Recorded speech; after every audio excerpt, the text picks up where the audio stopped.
신입연구원 여러분, 반갑습니다. 오늘 우리가 함께 분석해 볼 자료는 SCP-1070-KO입니다. 이 사례는요, 격리라는 게 우리의 예상을 얼마나 흥미롭게 또 얼마나 완전히 벗어날 수 있는지 보여주는 아주 좋은 예시가 될 겁니다. 그럼 바로 시작하죠. 자, 이런 질문으로 시작해 볼까요? 만약 여러분이 악마를 소환했다면 그 다음엔 뭘 하시겠어요? 이게 좀 뜬금없어 보일 수도 있는데 사실 이 SCP-1070-KO 사건의 발견부터 격리까지 이 모든 기묘한 상황을 관통하는 핵심 질문이라고 할 수 있습니다. 재단이 마주했던 상황이 바로 이것과 같았거든요. 자, 그럼 이 변칙 개체 처음엔 어떻게 파악됐는지부터 보죠. 처음 발견됐을 때 스스로를 루시퍼라고 칭했으니 당연히 케테르 등급이 붙었습니다. 겉보기엔 정말 위협적이었단 말이죠. 소환 의식부터가 참 기묘하고 솔직히 말해서 좀 품위가 없습니다. 근데 이 어이없는 의식 때문에 재단이 이걸 포착할 수 있었던 거예요. 어느 날 갑자기 민간 오컬트 동호회 같은 데서 이 루시퍼 소환술이 막 유행하기 시작했거든요. 재단이 이걸 직접 실험해 봤을 때 이 개체는 정말이지 엄청 거창하게 나타났습니다. 딱 들어도 알겠죠? 처음엔 자기가 얼마나 대단한 존재인지 보여주려고 아주 애를 썼다는 걸요. 근데 말이죠. 이 모든 위험은 첫 면담에서 그냥 와르르 무너져 버립니다. 알고 보니 상황이 아주 훨씬 복잡했어요. 바로 이 한마디, 이게 모든 걸 바꿨습니다. 당시 신입이나 다름없던 연구원 하나가 아주 침착하게 이 존재의 허세를 그냥 꿰뚫어 본 거죠. 정말 결정적인 한 방이었습니다.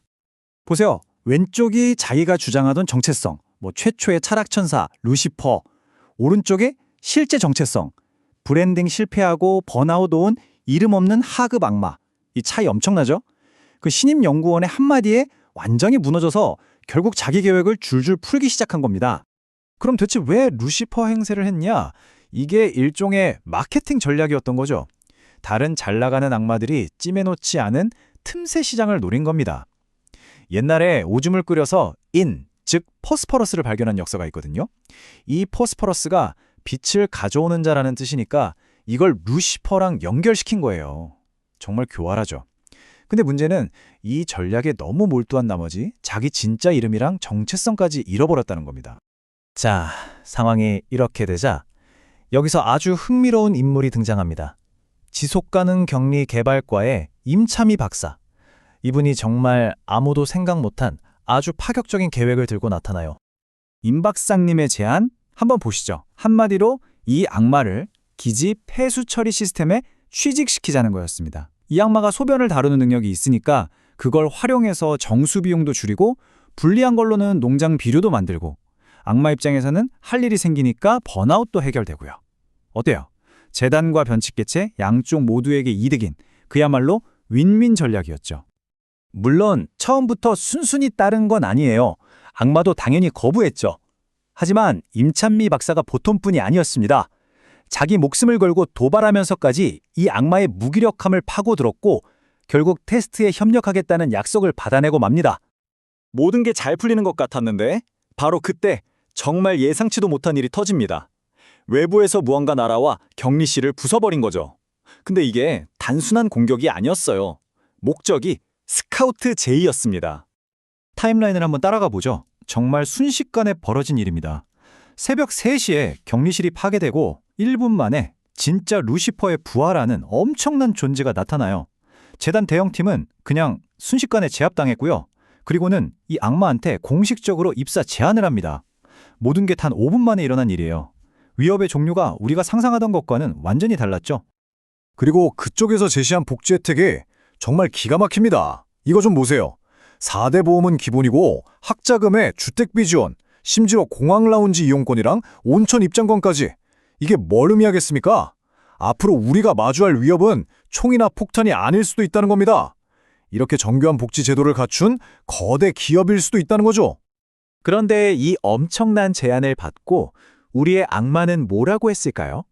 난 나로 있고 싶어. 루시퍼가 아니라. 결국 제안을 거절하고 재단에 남기로 합니다. 다른 누구의 이름이 아니라 자기 자신의 정체성을 찾기로 선택한 거죠. 이 모든 소동 끝에 우리는 이 사건을 공식적인 격리 절차로 만들고 여러분 같은 신입들이 꼭 기억해야 할 몇 가지 중요한 교훈을 정리했습니다. 그래서 이 변칙 개체는 이제 스스로 우시역이라는 이름을 갖게 됐습니다. 더 이상 격리 대상 SCP가 아니라 재단의 공식 직원, 특수청소원 우시역으로 불리게 된 거죠. 변칙 개체가 직원이 된 역사적인 순간입니다. 이 사례가 우리에게 주는 교훈, 명심해야 합니다. 첫째, 겉모습만 보고 판단하지 마세요. 루시퍼라고 해서 진짜 루시퍼가 아니었습니다. 둘째, 변칙성의 본질을 파악하세요.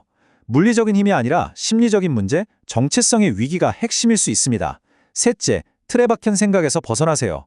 감금보다 일자리를 주는 게 더 완벽한 격리가 될 수도 있습니다. 그리고 마지막으로 위협은 항상 아니라 밖에서 올 수도 있다는 것. 그리고 목표를 주는 것이 그 어떤 감옥보다 강력한 격리 수단이 될 수 있다는 걸 기억합시다. 자, 그럼 마지막으로 이 질문을 여러분 각자에게 던져보겠습니다. 격리의 미래는 어쩌면 여러분의 상상력에 달려있을지도 모릅니다. 우리가 다음으로 고용계약서를 내밀게 될 변칙 개체는 과연 무엇일까요? 그리고 그 계약서에는 어떤 직책이 쓰여 있을까요? 앞으로 여러분의 업무에서 계속 고민해 보시길 바랍니다.